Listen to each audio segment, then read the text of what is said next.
ಯೋಚಿಸಿ ನೋಡಿ, ಇತಿಹಾಸದ ಅತಿದೊಡ್ಡ ಯುದ್ಧ ಇನ್ನೇನು ಶುರುವಾಗಬೇಕು. ಲಕ್ಷಾಂತರ ಸೈನಿಕರು ಆ ಕತ್ತಿ ಗುರಾಣಿ ಹಿಡಿದು ನಿಂತಿದ್ದಾರೆ. ಯುದ್ಧದ ಕಹಳೆಗಳು ಮೊಳಗಿವೆ. ಅಂಥ ಹೊತ್ತಲ್ಲಿ ಆ ಇಡೀ ಯುದ್ಧಭೂಮಿಯ ಅತ್ಯಂತ ಶ್ರೇಷ್ಠ ಅಪ್ರತಿಮ ಯೋಧ ತನ್ನ ಬಿಲ್ಲು ಬಾಣಗಳನ್ನ ಕೆಳಗಿಟ್ಟು ರಥದಲ್ಲಿ ಕುಸಿದು ಬೀಳ್ತಾನೆ. ಅಂದ್ರೆ ಆತನಿಗೆ ತೀವ್ರವಾದ ಪ್ಯಾನಿಕ್ ಅಟ್ಯಾಕ್ ಶುರುವಾಗತ್ತೆ. ಇದು ಯಾವುದೋ ಹಾಲಿವುಡ್ ಸಿನಿಮಾದ ದೃಶ್ಯ ಅಲ್ಲ. ಖಂಡಿತ ಅಲ್ಲ. ಇದು ಭಗವದ್ಗೀತೆಯ ಮೊದಲನೇ ಅಧ್ಯಾಯದ ಕಥೆ. ಇಂದಿನ ನಮ್ಮ ಈ ಆಳವಾದ ವಿಶ್ಲೇಷಣೆಗೆ ಸ್ವಾಗತ. ಹೌದು, ಇವತ್ತು ನಾವು ಭಗವದ್ಗೀತೆಯ ಮೊದಲನೇ ಅಧ್ಯಾಯ ಅಂದ್ರೆ ಅರ್ಜುನ ವಿಷಾದ ಯೋಗದ ಆಳಕ್ಕೆ ಇಳಿಯಲಿದ್ದೇವೆ. ನಮ್ಮ ಮುಂದಿರುವ ಪ್ರಶ್ನೆ ಬಹಳ ಸ್ಪಷ್ಟವಾಗಿದೆ. ಜಗತ್ತಿನ ಅತ್ಯಂತ ಶ್ರೇಷ್ಠ ಆಧ್ಯಾತ್ಮಿಕ ಬೋಧನೆಯೊಂದು ಯಾವುದೋ ಪ್ರಶಾಂತವಾದ ಆಶ್ರಮದಲ್ಲಿ ನಡೆಯುವ ಬದಲು ರಕ್ತಸಿಕ್ತ ಕುರುಕ್ಷೇತ್ರ ಯುದ್ಧಭೂಮಿಯಲ್ಲಿ ಏಕೆ ಪ್ರಾರಂಭವಾಯಿತು? ಜೊತೆಗೆ ಒಬ್ಬ ಯೋಧನ ಸಂಪೂರ್ಣ ಮಾನಸಿಕ ಕುಸಿತವನ್ನ ಅಂದ್ರೆ ಆ ಬ್ರೇಕ್ ಡೌನ್ ಅನ್ನ ಯೋಗ ಅಂತ ಯಾಕೆ ಕರೆಯಲಾಗುತ್ತೆ ಅನ್ನೋದು ಕೂಡ ಬಹಳ ಮುಖ್ಯವಾದ ಪ್ರಶ್ನೆ. ಸರಿ, ಇದನ್ನೆಲ್ಲ ಬಿಡಿಸಿ ನೋಡೋಣ. ಪ್ರಾರಂಭದಲ್ಲೇ ಒಂದು ವಿಷಯ ಸ್ಪಷ್ಟಪಡಿಸಬೇಕು. ಇಲ್ಲಿ ಆ ಕುರುಕ್ಷೇತ್ರವನ್ನ ಕೇವಲ ಒಂದು ಮ್ಯಾಪ್ನಲ್ಲಿರುವ ಭೌಗೋಳಿಕ ಸ್ಥಳವಾಗಿ ನೋಡಬಾರದು. ಅದೊಂದು ಧರ್ಮಕ್ಷೇತ್ರ. ಹೌದು, ಆ ಪದಬಳಕೆಯೇ ಬಹಳ ಮುಖ್ಯವಾದದ್ದು. ಕುರುಕ್ಷೇತ್ರ ಎನ್ನುವುದು ಕೇವಲ ರಥಗಳು ಮತ್ತು ಆನೆ ಕುದುರೆಗಳು ಓಡಾಡುವ ಮೈದಾನವಲ್ಲ. ಇದು ವಾಸ್ತವವಾಗಿ ಮನುಷ್ಯನ ಪ್ರಜ್ಞೆಯ ಒಳಗಿನ ಅಂದ್ರೆ ನಮ್ಮೆಲ್ಲರ ಮನಸ್ಸಿನ ಒಳಗಿನ ಯುದ್ಧಭೂಮಿ. ಅಂದ್ರೆ ನಮ್ಮ ದಿನನಿತ್ಯದ ಬದುಕಿನ ಸಂಘರ್ಷಗಳ ತರ ಅಲ್ವಾ? ಖಂಡಿತ. ನಮ್ಮ ಬದುಕಿನಲ್ಲಿ ಸರಿ ಮತ್ತು ತಪ್ಪು, ಧರ್ಮ ಮತ್ತು ಅಧರ್ಮಗಳ ನಡುವೆ ನಿರಂತರವಾಗಿ ನಡೆಯುವ ಸಂಘರ್ಷದ ಸಾಂಕೇತಿಕ ರೂಪವೇ ಈ ಧರ್ಮಕ್ಷೇತ್ರ. ಭಗವದ್ಗೀತೆ ನಮಗೆ ಏಕಾಏಕಿ ತತ್ವಜ್ಞಾನದ ಪಾಠ ಮಾಡೋದಿಲ್ಲ. ಅದಕ್ಕೂ ಮೊದಲು ಮನುಷ್ಯನ ಮೂಲಭೂತ ಬಿಕ್ಕಟ್ಟುಗಳನ್ನ ಈ ಯುದ್ಧಭೂಮಿಯ ರೂಪಕದ ಮೂಲಕ ನಮ್ಮ ಕಣ್ಣೆದುರು ತೆರೆದಿಡುತ್ತೆ. ನಿಖರವಾಗಿ. ಆದರೆ ಈ ಬಿಕ್ಕಟ್ಟು ಶುರುವಾಗೋದು ಯುದ್ಧಭೂಮಿಯಲ್ಲಿ ಅಲ್ಲ, ಬದಲಾಗಿ ಒಬ್ಬ ಅಂಧ ರಾಜನ ಅರಮನೆಯಲ್ಲಿ ಎನ್ನೋದು ಗಮನಿಸಬೇಕಾದ ಅಂಶ. ಅಧ್ಯಾಯದ ಮೊದಲನೇ ಶ್ಲೋಕವೇ ಕುರುಡು ರಾಜ ಧೃತರಾಷ್ಟ್ರನು ಸಂಜಯನನ್ನ ಕೇಳುವ ಪ್ರಶ್ನೆ. ಧರ್ಮಕ್ಷೇತ್ರೇ ಕುರುಕ್ಷೇತ್ರೇ ಸಮವೇತ ಯುಯುತ್ಸವಃ. ಹೌದು, ಅಂದ್ರೆ ಯುದ್ಧ ಮಾಡಲು ಸೇರಿರುವವರ ಪರಿಸ್ಥಿತಿ ಏನಾಗಿದೆ ಅಂತ ಅವನು ಕೇಳ್ತಾನೆ. ಇಲ್ಲಿ ನನಗೆ ಕುತೂಹಲ ಮೂಡಿಸಿದ್ದು ಧೃತರಾಷ್ಟ್ರನ ಆಲೋಚನಾ ಲಹರಿ. ನೀವು ಗಮನಿಸಿದ್ರೆ ಆ ಶ್ಲೋಕದಲ್ಲಿ ಅತ್ಯಂತ ಸೂಕ್ಷ್ಮವಾದ ಆದರೆ ಇಡೀ ಮಹಾಭಾರತದ ದುರಂತವನ್ನ ವಿವರಿಸುವ 2 ಪದಗಳಿದೆ. ಯಾವುದದು? ಧೃತರಾಷ್ಟ್ರ ಹೇಳ್ತಾನೆ, ಮಾಮಕಃ ಪಾಂಡವಾಶ್ಚೈವ ಅಂತ. ಅಂದ್ರೆ ನನ್ನ ಮಕ್ಕಳು ಮತ್ತು ಪಾಂಡುವಿನ ಮಕ್ಕಳು ಏನ್ ಮಾಡ್ತಿದ್ದಾರೆ ಅಂತ. ಮೇಲ್ನೋಟಕ್ಕೆ ಇದು ಸಹಜವಾದ ಪ್ರಶ್ನೆಯಂತೆ ಕಾಣ್ಬೋದು. ಆದರೆ ಪಾಂಡವರು ಕೂಡ ಅವನ ತಮ್ಮನ ಮಕ್ಕಳೇ ಅಲ್ವಾ? ಅವರೆಲ್ಲರೂ ಒಂದೇ ಕುಟುಂಬದವರು. ಆದರೂ ಅವನ ಮನಸ್ಸಿನಲ್ಲಿ ನನ್ನವರು ಮತ್ತು ಇತರರು ಎಂಬ ವಿಭಜನೆ ಎಷ್ಟು ಆಳವಾಗಿ ಬೇರೂರಿದೆ ನೋಡಿ. ಇದು ಕೇವಲ ಭಾಷಿಕ ವಿಭಜನೆಯಲ್ಲ, ಇದು ಅವನ ನೈತಿಕ ಅಂಧತ್ವ. ಹೌದು. ಅಂದರೆ ಅವನು ಕೇವಲ ಕಣ್ಣಿನಿಂದ ಮಾತ್ರ ಕುರುಡನಾಗಿರಲಿಲ್ಲ. ಖಂಡಿತ ಇಲ್ಲ.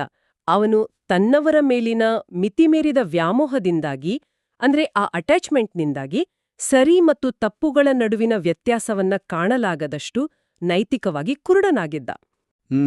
ಇದು ಬಹಳ ಆಳವಾದ ವಿಷಯ. ಮನುಷ್ಯ ಯಾವಾಗ ಈ ನನ್ನದು ಮತ್ತು ನಿನ್ನದು ಎಂಬ ಸಂಕುಚಿತ ಭಾವನೆಗೆ ಬೀಳ್ತಾನೋ ಅಲ್ಲಿಂದಲೇ ಎಲ್ಲ ಸಂಘರ್ಷಗಳೂ ಯುದ್ಧಗಳೂ ಶುರುವಾಗುತ್ತವೆ ಎಂಬುದಕ್ಕೆ ಆ ಒಂದು ಪದವೇ ಸಾಕ್ಷಿ.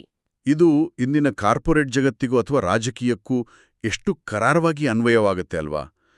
ನಮ್ಮ ಗುಂಪಿನವರು ತಪ್ಪು ಮಾಡಿದರೂ ಸರಿ, ಬೇರೆಯವರು ಏನೇ ಒಳ್ಳೇದು ಮಾಡಿದರೂ ತಪ್ಪು ಅನ್ನೋ ಒಂದು ಟ್ರೈಬಲಿಸಂ ಇದೆಯಲ್ಲ, ಅದು ಧೃತರಾಷ್ಟ್ರನ ಮನಸ್ಥಿತಿ. 100ಕ್ಕೆ 100 ನಿಜ. ಸರಿ, ಆ ಅಂಧತ್ವದ ಪರಿಣಾಮವನ್ನ ನಾವು ಯುದ್ಧಭೂಮಿಯಲ್ಲೂ ನೋಡ್ತೀವಿ.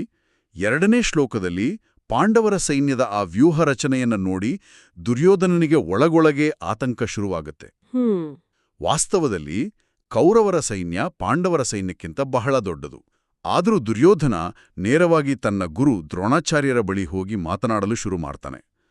ದೊಡ್ಡ ಸೈನ್ಯ ಇದ್ರೂ ಅವನಿಗೆ ಆ ಭಯ ಯಾಕೆ? ಯಾಕಂದ್ರೆ ದುರ್ಯೋಧನನ ಅಹಂಕಾರದ ಹಿಂದೆ ಇರೋದು ಅಸುರಕ್ಷಿತ ಭಾವನೆ. ಪಾಂಡವರ ಸೈನ್ಯ ಚಿಕ್ಕದಾಗಿದ್ರೂ ಅವರಲ್ಲಿ ಧರ್ಮವಿದೆ, ಸ್ಪಷ್ಟತೆ ಇದೆ ಮತ್ತು ಕರಾರುವಾಕ್ಕಾದ ಶಿಸ್ತಿದೆ. ಆ ಶಿಸ್ತನ್ನ ನೋಡಿ ಭಯ ಶುರುವಾಯ್ತಾ? ಹೌದು. ಇದನ್ನ ನೋಡಿದ ತಕ್ಷಣ ದುರ್ಯೋಧನನಿಗೆ ತನ್ನೊಳಗಿನ ಅಧರ್ಮದ ಅರಿವಾಗಿ ಒಂದು ರೀತಿಯ ನಡುಕ ಶುರುವಾಗತ್ತೆ. ಆ ಭಯವನ್ನ ಮುಚ್ಚಿಕೊಳ್ಳಲು ಮತ್ತು ದ್ರೋಣರ ನಿಷ್ಠೆಯನ್ನ ಪರೀಕ್ಷಿಸಲು ಅವನು ಗುರುವಿನ ಬಳಿ ಹೋಗಿ ಶತ್ರು ಸೈನ್ಯದ ಬಲಾಬಲಗಳನ್ನ ವಿಶ್ಲೇಷಿಸುವ ನಾಟಕ ಆಡ್ತಾನೆ. ಓಹೋ, ದ್ರೋಣರಿಗೆ ಅರ್ಜುನನ ಮೇಲೆ ವಿಶೇಷವಾದ ಪ್ರೀತಿ ಇದೆ ಎಂಬುದು ದುರ್ಯೋಧನನಿಗೆ ಗೊತ್ತು. ಹಾಗಾಗಿ ನೋಡಿ, ನಿಮ್ಮದೇ ಪ್ರೀತಿಯ ಶಿಷ್ಯರು ನಮ್ಮ ವಿರುದ್ಧ ಹೇಗೆ ವ್ಯೂಹ ರಚಿಸಿದ್ದಾರೆ ಅಂತ ಹೇಳುವ ಮೂಲಕ ದ್ರೋಣರನ್ನ ಮಾನಸಿಕವಾಗಿ ಪ್ರಚೋದಿಸುವ ರಾಜಕೀಯ ತಂತ್ರ ಅದು. ಇದು ನಾವು ಆಗಾಗ ನೋಡುವ ಮ್ಯಾನಿಪ್ಯುಲೇಷನ್ ತಂತ್ರ. ತನ್ನ ಭಯವನ್ನ ಮುಚ್ಚಿಡಲು ಸೇನಾಪತಿಗಳನ್ನ ಓಲೈಸುವ ಪ್ರಯತ್ನ. ಸೇನಾಪತಿಗಳ ಮಾತು ಬಂದಾಗ ಇಲ್ಲಿರುವ ಪ್ರಮುಖ ಪಾತ್ರಗಳ ಬಗ್ಗೆ ನಮ್ಮ ಮೂಲ ಮಾಹಿತಿಗಳು ಕೊಟ್ಟಿರುವ ಸಾಂಕೇತಿಕ ವಿವರಣೆ ಬಹಳ ಆಸಕ್ತಿದಾಯಕವಾಗಿದೆ. ಹೌದು, ಪ್ರತಿಯೊಂದು ಪಾತ್ರಕ್ಕೂ ಒಂದು ಅರ್ಥ ಇದೆ. ಉದಾಹರಣೆಗೆ ಭೀಷ್ಮ ಪಿತಾಮಹರನ್ನ ತೆಗೆದುಕೊಳ್ಳೋಣ. ಅವರು ಅತ್ಯಂತ ಹಿರಿಯರು, ಜ್ಞಾನಿಗಳು. ಆದರೆ ಅವರು ಕೂಡ ಅಧರ್ಮದ ಪರವಾಗಿ ನಿಂತಿದ್ದಾರೆ. ಭೀಷ್ಮರು ಇಲ್ಲಿ ಏನನ್ನ ಪ್ರತಿನಿಧಿಸ್ತಾರೆ? ಭೀಷ್ಮರು ಆತ್ಮಸಾಕ್ಷಿಯಿಲ್ಲದ ಕೇವಲ ಕರ್ತವ್ಯದ ಸಂಕೇತ. ಅಂದ್ರೆ ಕೇವಲ ಡ್ಯೂಟಿ ಮಾಡೋದು. ಹೌದು, ತಾವು ಮಾಡಿದ್ದು ಒಂದು ಪ್ರತಿಜ್ಞೆ, ತಾವು ಸಿಂಹಾಸನಕ್ಕೆ ಬದ್ಧರು ಎಂಬ ಕಾರಣಕ್ಕೆ ಕೌರವರು ಎಷ್ಟೇ ನೀಚ ಕೆಲಸಗಳನ್ನು ಮಾಡಿದರೂ ಅವರು ಅದನ್ನ ಬೆಂಬಲಿಸ್ತಲೇ ಬರ್ತಾರೆ. ಇದು ನಮ್ಮ ಜೀವನದಲ್ಲೂ ಆಗುತ್ತೆ. ಖಂಡಿತ. ಕೆಲವೊಮ್ಮೆ ನಾವು ಯಾರಿಗೋ ಕೊಟ್ಟ ಮಾತಿಗೆ ಕಟ್ಟುಬಿದ್ದು ಅಥವಾ ಯಾವುದೋ ಒಂದು ಹಳೆಯ ನಿಯಮಕ್ಕೆ ಅಂಟಿಕೊಂಡು ಕಣ್ಣೆದುರೇ ಅನ್ಯಾಯವಾಗುತ್ತಿದ್ರೂ ಸುಮ್ನಿರ್ತೇವೆ. ಕೇವಲ ಕರ್ತವ್ಯ ಪ್ರಜ್ಞೆ ಇದ್ದು ಅದರ ಹಿಂದೆ ವಿವೇಚನೆ ಇಲ್ಲದಿದ್ದರೆ ಅದು ಎಂಥ ದುರಂತಕ್ಕೆ ಕಾರಣವಾಗುತ್ತೆ ಎಂಬುದಕ್ಕೆ ಭೀಷ್ಮರೇ ಉದಾಹರಣೆ. ಹಾಗಾದ್ರೆ ದ್ರೋಣಾಚಾರ್ಯರು, ಅವರು ಎಲ್ಲರಿಗೂ ವಿದ್ಯೆ ಕಲಿಸಿದ ಗುರುಗಳು, ಅವರಿಗೂ ಸರಿತಪ್ಪುಗಳ ಅರಿವಿರಲಿಲ್ವೇ? ದ್ರೋಣರು ಜ್ಞಾನ ಮತ್ತು ಕೌಶಲ್ಯದ ಸಂಕೇತ. ಆದರೆ ನೈತಿಕ ಸ್ಪಷ್ಟತೆ ಇಲ್ಲದ ಜ್ಞಾನ. ನೈತಿಕ ಸ್ಪಷ್ಟತೆ ಇಲ್ಲದ ಜ್ಞಾನ ಅಂದ್ರೆ ತಮ್ಮ ಅದ್ಭುತವಾದ ವಿದ್ಯೆಯನ್ನ, ತಮ್ಮ ಕೌಶಲ್ಯವನ್ನ ಯಾರಿಗಾಗಿ, ಯಾವ ಉದ್ದೇಶಕ್ಕಾಗಿ ಬಳಸುತ್ತಿದ್ದೇವೆ ಎಂಬ ನೈತಿಕ ವಿವೇಚನೆ ಅವರಿಗಿಲ್ಲ. ಓ, ಅರ್ಥವಾಯಿತು.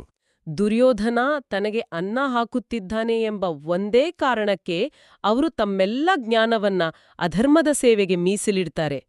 ಇಂದಿನ ದಿನಗಳಲ್ಲಿ ಅತ್ಯುನ್ನತ ತಂತ್ರಜ್ಞಾನವನ್ನ ಸಮಾಜದ ವಿನಾಶಕ್ಕೆ ಬಳಸುವ ಬುದ್ಧಿವಂತರನ್ನ ನಾವು ದ್ರೋಣರಿಗೆ ಹೋಲಿಸಬಹುದು. ಇದು ಬಹಳ ಸೂಕ್ತವಾದ ಹೋಲಿಕೆ. ಅದೇ ರೀತಿ ಕರ್ಣನ ವಿಷಯಕ್ಕೆ ಬಂದ್ರೆ ಆಮು ಅನಿಶ್ಚಿತ ಗುರುತಿನ ಸಂಕೇತ ಎನ್ನಲಾಗಿದೆ ಅಲ್ವಾ? ಹೌದು. ತಾನು ಯಾರು, ತನ್ನ ಮೂಲ ಯಾವುದು ಎಂಬ ಗೊಂದಲ ಮತ್ತು ಸಮಾಜದಲ್ಲಿ ಸಿಗದ ಮನ್ನಣೆಗಾಗಿ ಅವನು ದುರ್ಯೋಧನನ ಕುರುಡು ನಿಷ್ಠೆಗೆ ಬಲಿಯಾಗ್ತಾನೆ. ಇವರೆಲ್ಲರ ನಡುವೆ ಎಲ್ಲವನ್ನೂ ನೋಡ್ತಿರುವ ಸಂಜಯನಿದ್ದಾನೆ. ಯಾವುದೇ ಪಕ್ಷಪಾತವಿಲ್ಲದೆ ನಡೆಯುತ್ತಿರುವುದನ್ನ ಹಾಗೆಯೇ ನೋಡುವ ತಟಸ್ಥ ವೀಕ್ಷಕ ಅವನು. ಈ ಎಲ್ಲ ಪಾತ್ರಗಳ ಪರಿಚಯದ ನಂತರ ಇಡೀ ಅಧ್ಯಾಯದ ಅತ್ಯಂತ ನಾಟಕೀಯ ತಿರುವು ಬರುತ್ತದೆ. ಹೌದು, ಅದೇ ಈ ಅಧ್ಯಾಯದ ಪ್ರಮುಖ ಘಟ್ಟ. ಅರ್ಜುನ ತನ್ನ ಸಾರಥಿಯಾದ ಕೃಷ್ಣನನ್ನ ಕರೀತಾನೆ.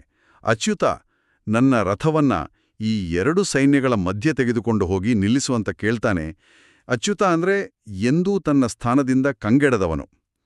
ಯುದ್ಧಭೂಮಿಯ ಮಧ್ಯದಲ್ಲಿ ರಥ ನಿಲ್ಲಿಸಲು ಹೇಳುವ ಅರ್ಜುನನ ಉದ್ದೇಶ ಏನಿತ್ತು? ಅರ್ಜುನನಿಗೆ ತನ್ನ ಎದುರು ಯುದ್ಧಕ್ಕೆ ನಿಂತಿರುವ ಶತ್ರುಗಳು ಯಾರು, ಅವರ ಬಲವೇನು ಅಂತ ಅಳೆಯುವ ಉದ್ದೇಶ ಇತ್ತು. ಅವನು ಒಬ್ಬ ವೀರಯೋಧನಾಗಿ ಆತ್ಮವಿಶ್ವಾಸದಿಂದಲೇ ಆ ಮಾತು ಹೇಳ್ತಾನೆ. ಆದರೆ ಕೃಷ್ಣ ಏನ್ಮಾಡ್ತಾನೆ? ರಥವನ್ನ ತೆಗೆದುಕೊಂಡು ಹೋಗಿ ನಿಖರವಾಗಿ ಭೀಷ್ಮ ಮತ್ತು ದ್ರೋಣರ ಎದುರೇ ನಿಲ್ಲಿಸ್ತಾನೆ. ಅಲ್ಲಿ ಅರ್ಜುನನಿಗೆ ಎದುರಾಗೋದು ಶತ್ರುಗಳಲ್ಲ, ಬದಲಾಗಿ ಸ್ವಜನಂ ಅಂದ್ರೆ ತನ್ನವರೇ. ಹೌದು, ತನ್ನ ಸ್ವಂತ ಜನರು, ತನ್ನ ತಾತಂದಿರು, ಗುರುಗಳು, ಮಾವಂದಿರು, ಸಹೋದರರು ಮತ್ತು ಸ್ನೇಹಿತರನ್ನ ಅಲ್ಲಿ ನೋಡ್ತಾನೆ. ತಾನು ಯಾರನ್ನ ಕೊಲ್ಲಬೇಕಾಗಿದೆಯೋ ಅವರೆಲ್ಲರೂ ತನಗೆ ಅತ್ಯಂತ ಆಪ್ತರಾದವರು, ತನಗೆ ವಿದ್ಯೆ ಕಲಿಸಿದವರು, ತನ್ನನ್ನ ಎತ್ತಿ ಆಡಿಸಿದವರು. ಈ ಅರಿವು ಅವನಲ್ಲಿ ಒಂದು ಭೀಕರವಾದ ಅಸ್ತಿತ್ವದ ಬಿಕ್ಕಟ್ಟನ್ನ, ಅಂದ್ರೆ ಎಕ್ಸಿಸ್ಟೆನ್ಷಿಯಲ್ ಕ್ರೈಸಿಸ್ ಅನ್ನ ಹುಟ್ಟು ಹಾಕತ್ತಲ್ವಾ? ಖಂಡಿತ. ಆ ಬಿಕ್ಕಟ್ಟು ಎಷ್ಟು ತೀವ್ರವಾಗಿತ್ತು ಅಂದ್ರೆ ಜಗತ್ತಿನ ಅತಿ ದೊಡ್ಡ ಯೋಧನಿಗೆ ಅಕ್ಷರಶಃ ಪ್ಯಾನಿಕ್ ಅಟ್ಯಾಕ್ ಆಗತ್ತೆ. 28ನೇ ಶ್ಲೋಕದಲ್ಲಿ ಅರ್ಜುನನ ಮಾತುಗಳನ್ನು ಗಮನಿಸಿ. ಸೀದಂತಿ ಮಮ ಗಾತ್ರಾಣಿ ಮುಖಂಚ ಪರಿಶುಷ್ಯತಿ. ನನ್ನ ಕೈಕಾಲುಗಳು ನಡುಗ್ತಿವೆ, ನನ್ನ ಬಾಯಿ ಒಣಗ್ತಿದೆ ಅಂತ ಹೇಳ್ತಾನೆ. ಹೌದು. ಅವನಿಗೆ ಆ ಕ್ಷಣದಲ್ಲಿ ಕೂದಲು ನಿಮಿರುತ್ತಿದೆ, ಕೈಯಿಂದ ಬಿಲ್ಲು ಜಾರಿ ಬೀಳ್ತಿದೆ. ನನಗೆ ಆಶ್ಚರ್ಯವಾಗುವುದೇನೆಂದ್ರೆ, ಆತ ಎಷ್ಟೋ ಯುದ್ಧಗಳನ್ನ ಮಾಡಿದವನು, ಸಾವನ್ನ ಹತ್ತಿರದಿಂದ ನೋಡಿದವನು, ಆದರೂ ಆತನ ದೇಹ ಹೀಗೆ ಪ್ರತಿಕ್ರಿಯಿಸುತ್ತಿರುವುದೇಕೆ? ಇಲ್ಲಿ ನಮ್ಮ ಮೂಲ ಲೇಖನಗಳು ಬಹಳ ಆಸಕ್ತಿದಾಯಕವಾದ ಆಯುರ್ವೇದದ ದೃಷ್ಟಿಕೋನವನ್ನ ತರ್ತವೆ. ಆಯುರ್ವೇದದ ದೃಷ್ಟಿಕೋನವ? ಅದು ಹೇಗೆ?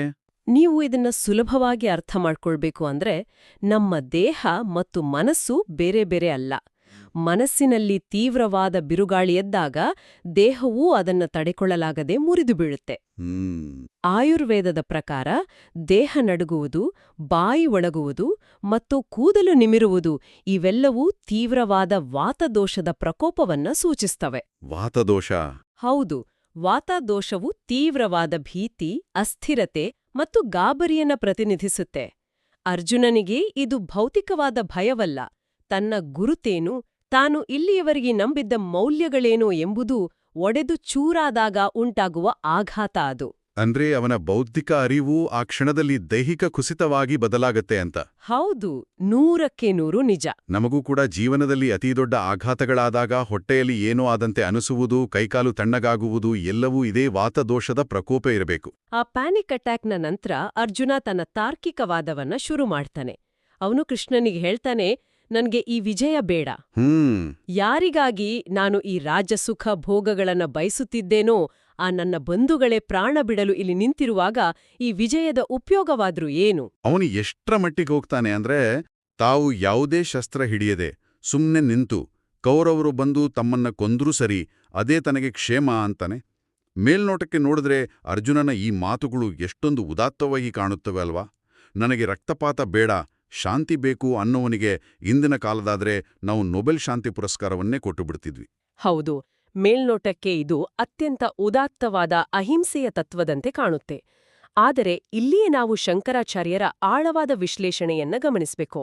ಶಂಕರಾಚಾರ್ಯರು ಏನು ಹೇಳ್ತಾರೆ ಇದರ ಬಗ್ಗೆ? ಶಂಕರಾಚಾರ್ಯರ ಪ್ರಕಾರ ಅರ್ಜುನನ ಈ ವಾದವು ವಾಸ್ತವವಾಗಿ ಅಹಿಂಸೆಯಾಗಲಿ ಅಥವಾ ಜ್ಞಾನದಿಂದ ಬಂದ ವೈರಾಗ್ಯವಾಗಲಿ ಅಲ್ಲ. ಇದು ಕೇವಲ ಮೋಹ ಅಥವಾ ಅತಿಯಾದ ಭ್ರಮೆ. ಅಂದ್ರೆ ಅವನಿಗೆ ಯುದ್ಧ ಬೇಡ ಎನ್ನುತ್ತಿರುವುದು ಶಾಂತಿಯ ದೃಷ್ಟಿಯಿಂದಲ್ಲ, ತನ್ನವರ ಮೇಲಿನ ವ್ಯಾಮೋಹದಿಂದ ಅಂತನಾ? ನಿಖರವಾಗಿ. ಅರ್ಜುನನ ಈ ಮಾತುಗಳ ಹಿಂದೆ ಇರುವುದು ನೈತಿಕತೆಯಲ್ಲ, ಬದಲಾಗಿ ತನ್ನ ಕುಟುಂಬ ಮತ್ತು ಸಂಬಂಧಗಳ ಮೇಲಿನ ಮಿತಿಮೀರಿದ ಅಟ್ಯಾಚ್ಮೆಂಟ್. ಆತನಿಗೆ ಎದುರುಗಡೆ ನಿಂತಿರುವವರು ಸಮಾಜಕ್ಕೆ ಕಂಟಕರಾದ ಅಧರ್ಮಿಗಳು ಎಂಬುದು ಮರೆತು ಹೋಗಿದೆ. ಅವನ ಕಣ್ಣಿಗೆ ಕೇವಲ ತನ್ನ ತಾತ, ತನ್ನ ಗುರು ಮಾತ್ರ ಕಾಣುತ್ತಿದ್ದರೆ? ಹೌದು, ಅವನ ಈ ವೈರಾಗ್ಯವು ವಾಸ್ತವವಾಗಿ ಜ್ಞಾನದ ಮುಖವಾಡ ಧರಿಸಿದ ಮೋಹವಾಗಿದೆ. ತನ್ನ ಕರ್ತವ್ಯವಾದ ಧರ್ಮರಕ್ಷಣೆಯನ್ನ ಬಿಟ್ಟು ತನ್ನ ವೈಯಕ್ತಿಕ ಭಾವನೆಗಳಿಗೆ ಶರಣಾಗುವ ಸ್ಥಿತಿ ಇದು. ಅವನೊಳಗಿನ ವೀರ ತನ್ನವರ ಮೇಲಿನ ಭಾವನಾತ್ಮಕತೆಯ ಭಾರಕ್ಕೆ ಸಿಲುಕಿ ನರಳುತ್ತಿದ್ದಾನೆ. ಇದು ಬಹಳ ದೊಡ್ಡ ಒಳನೋಟ.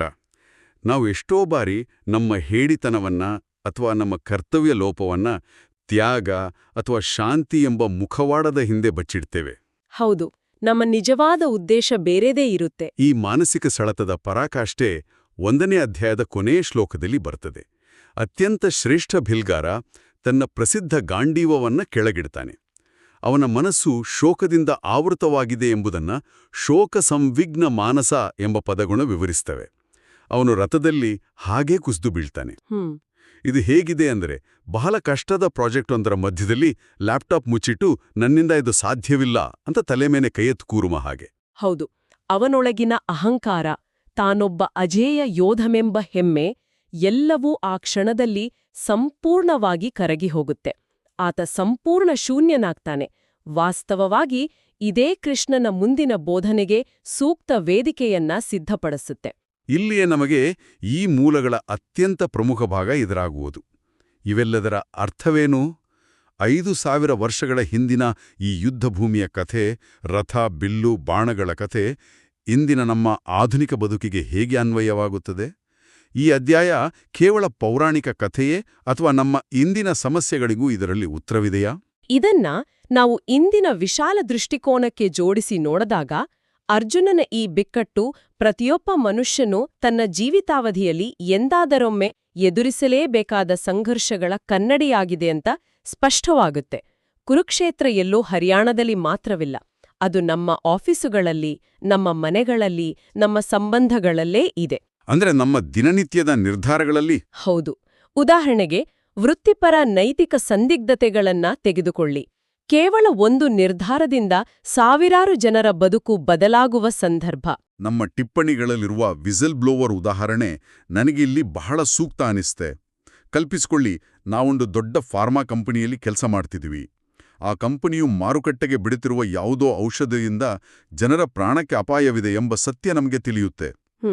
ಆದ್ರೆ ಆ ಕಂಪನಿಯ ಬಾಸ್ ನಮ್ಮ ಕಷ್ಟದ ಸಮಯದಲ್ಲಿ ನಮಗೆ ಸಹಾಯ ಮಾಡಿದವರು ಅಥವಾ ನಮ್ಮ ಮದುವೆಗೆ ಹಣ ಕೊಟ್ಟವರಾಗಿರ್ಬೋದು.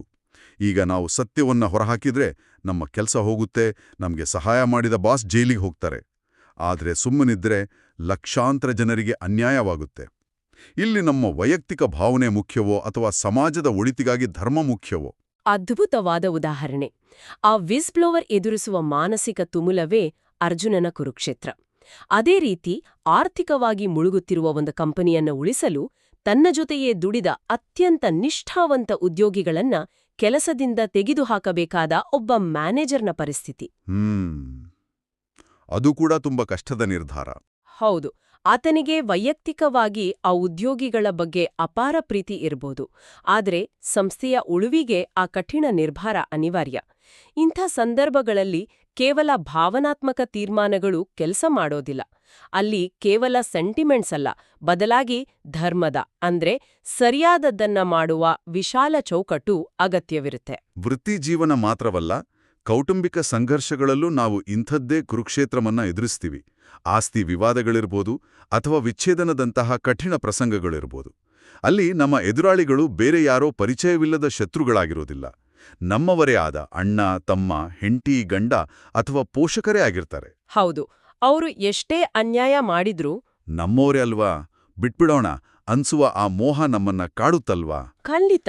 ಆದ್ರೆ ನಿಜವಾದ ಪ್ರೀತಿ ಅಥವಾ ಧರ್ಮ ಎಂದರೆ ಕೇವಲ ಭಾವನೆಗಳಿಗೆ ಶರಣಾಗೋದಲ್ಲ. ಕೆಲವೊಮ್ಮೆ ಸತ್ಯಕ್ಕಾಗಿ ಮತ್ತು ದೀರ್ಘಕಾಲದ ಒಳಿತಿಗಾಗಿ ಕಠಿಣ ನಿರ್ಧಾರಗಳನ್ನು ತೆಗೆದುಕೊಳ್ಳಲೇಬೇಕಾಗ್ತದೆ. ಹೌದು. ವ್ಯಾಮೋಹಕ್ಕೂ ಮತ್ತು ಜವಾಬ್ದಾರಿಗೂ ಇರುವ ವ್ಯತ್ಯಾಸವನ್ನ ನಾವು ಕಲಿಬೇಕು. ಟಾಕ್ಸಿಕ್ ಆದ ಸಂಬಂಧಗಳನ್ನ ಅದು ನಮ್ಮೋರೇ ಆಗಿದ್ರೂ ಎದುರಿಸುವ ಧೈರ್ಯ ಬೇಕು. ಈ ನಿಟ್ಟಿನಲ್ಲಿ ಇನ್ನೊಂದು ಬಹುಮುಖ್ಯವಾದ ಅಂಶವನ್ನ ನಾವು ಗಮನಿಸಬೇಕು: ಮಾರ್ಗದರ್ಶನ ಪಡೆಯುವ ಧೈರ್ಯ. ಇಂದಿನ ಆಧುನಿಕ ಯುಗದಲ್ಲಿ ಪ್ರತಿಯೊಬ್ಬರಿಗೂ ತಾವೇ ಎಲ್ಲವನ್ನೂ ನಿಭಾಯಿಸಬಲ್ಲೆವು, ತಾವೇ ಸ್ವಾವಲಂಬಿಗಳು ಎಂಬ ಒಂದು ರೀತಿಯ ಅಹಂಕಾರವಿದೆ. ಹೌದು. ನನ್ನ ಸಮಸ್ಯೆಗಳನ್ನ ನಾನೇ ಬಗೆಹರಿಸಿಕೊಳ್ಳಬಲ್ಲೆ, ನನಗೆ ಯಾರ ಕೌನ್ಸಿಲಿಂಗ್ ಕೂಡ ಬೇಕಿಲ್ಲ ಎಂಬ ಮನಸ್ಥಿತಿ ಇದೆ. ಮತ್ತು ಅಲ್ಲಿಯೇ ಅರ್ಜುನ ನಮಗಿಂತ ಭಿನ್ನವಾಗಿ ನಿಲ್ಲುತ್ತಾನೆ. ಹೌದು. ಅರ್ಜುನ ತಾನೊಬ್ಬ ಶ್ರೇಷ್ಠ ಯೋಧನಾಗಿದ್ರೂ ತನಗೆ ಗೊಂದಲವಾದಾಗ ತನ್ನ ಅಹಂಕಾರವನ್ನ ಬದಿಗಿಡುತ್ತಾನೆ. ನನಗೆ ಏನು ಮಾಡಬೇಕೆಂದು ತಿಳಿಯುತ್ತಿಲ್ಲ, ನಾನು ನಿನ್ನ ಶಿಷ್ಯ, ನನಗೆ ದಾರಿ ತೋರು ಎಂದು ಕೃಷ್ಣನಲ್ಲಿ ಶರಣಾಗ್ತಾನೆ. ಇಂದಿನ ಕಾಲದಲ್ಲಿ ನಾವು ಮೆಂಟರ್ಶಿಪ್, ಕೌನ್ಸಿಲಿಂಗ್ ಅಥವಾ ಮಾನಸಿಕ ತಜ್ಞರ ನೆರವು ಪಡೆಯಲು ಹಿಂಜರಿಯಬಾರದು ಎಂಬುದಕ್ಕೆ ಇದೊಂದು ಅತ್ಯುತ್ತಮ ಉದಾಹರಣೆ. ಸಹಾಯ ಕೇಳುವುದು ದೌರ್ಬಲ್ಯವಲ್ಲ, ಅದು ನಮ್ಮ ಅರಿವಿನ ಮೊದಲ ಹೆಜ್ಜೆ. ಜೊತೆಗೆ ಇದರಲ್ಲಿ ಭಾವನಾತ್ಮಕ ಬುದ್ಧಿಮತ್ತೆಯ ಅಂದ್ರೆ ಎಮೋಷನಲ್ ಇಂಟೆಲಿಜೆನ್ಸ್ನ ದೊಡ್ಡ ಪಾಠವೂ ಇದೆ. ಅರ್ಜುನ ತನಗೆ ಭಯವಾಗಿದೆ, ದುಃಖವಾಗಿದೆ, ಗೊಂದಲವಾಗಿದೆ ಎಂದು ಮುಚ್ಚಿ ಉಳಿದಿಲ್ಲ. ಆತ ಪ್ರಾಮಾಣಿಕವಾಗಿ ಕೃಷ್ಣನ ಮುಂದೆ ತನ್ನ ಭಾವನೆಗಳನ್ನ ತೆರೆದಿಡುತ್ತಾನೆ. ಭಾವನೆಗಳನ್ನ ಒಪ್ಕೊಳ್ಳೋದು ಬೇರೆ, ಆದರೆ ಆ ಭಾವನೆಗಳಿಗೆ ಗುಲಾಮರಾಗಿ ನಮ್ಮ ಕರ್ತವ್ಯದಿಂದ ವಿಮುಖರಾಗೋದು ಬೇರೆ ಎಂಬುದನ್ನ ಈ ಅಧ್ಯಾಯ ಸ್ಪಷ್ಟಪಡಿಸುತ್ತೆ. ನೀವ್ ಹೇಳಿದ್ದು 100ಕ್ಕೆ 100 ಸತ್ಯ.